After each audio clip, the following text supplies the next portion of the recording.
Do you have to let your child visit with the other parent? It depends, right? Let's set up our different scenarios. If you are an unmarried mother, especially in the state of Ohio, because that's where we're licensed here at the Manning Law Company. If you're an unmarried mother in the state of Ohio, you have 100% custody of your child. Therefore, you don't have to let the other parent visit if you don't want to. But really, shouldn't you let the child visit with the other parent? But your question is, do you have to? And I'm going to say legally, no. There's nothing that other parent can do to force you to let them see the child. On the other hand, if the two of you are married, say you and the other parent are married persons, but you're not currently divorced, you're just living separate. In this case, both of you have 100% custody of the child. So just as much as you don't necessarily have to let the other parent see the child, the other parent doesn't necessarily have to let you see the child either.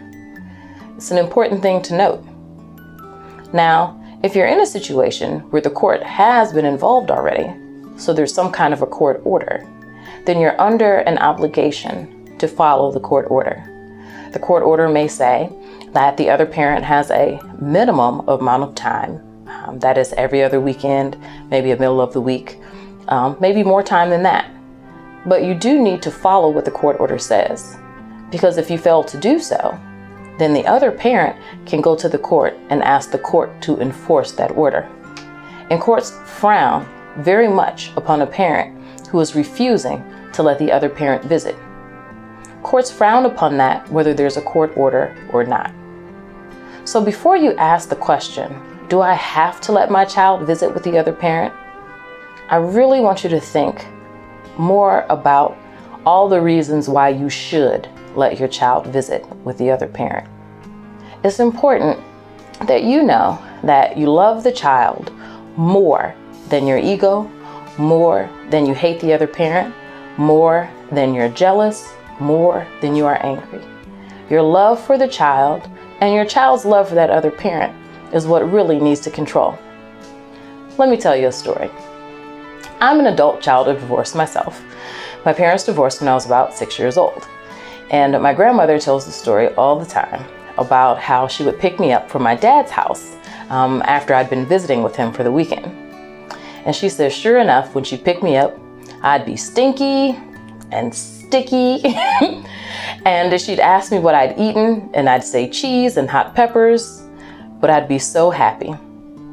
Now, certainly, she and my mother could have decided, you know what?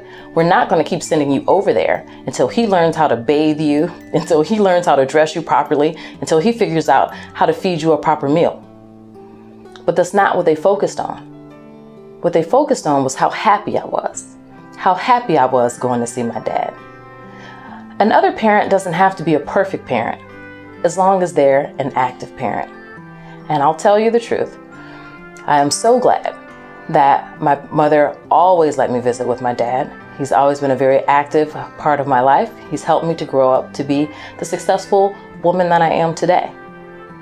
And I think it's just important for you moms to know, especially you moms, that a dad who is doing his best, even if it's not what you would want it to be, is still a good dad. Let me tell you one more story. This is one of my favorites. There was a mom who was getting a divorce, and they had twin daughters. They were like 10 years old, I think, these girls. And mom did all the heavy lifting. You know, she took them to school, she took them to the doctor's appointment, she did the homework.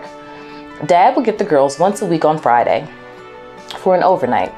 Not 2 overnights at a time, just 1 overnight. And undoubtedly, every week on Saturday, the girls would call home and they say, Mom, we're hungry, and Daddy is too. Yes. When I tell this story, often the mothers in the room all kind of gasp, like, oh, right? He only gets them 1 day a week. How come he can't have any food in the house? But that's not the point. What I explained to that mom was, here's what you're going to do. You're going to pack those girls with some cereal and some SpaghettiOs and whatever it takes so that they'll have some food to eat when they're at their dad's house. Because I'll tell you this about Dad. He never left them at school on Friday.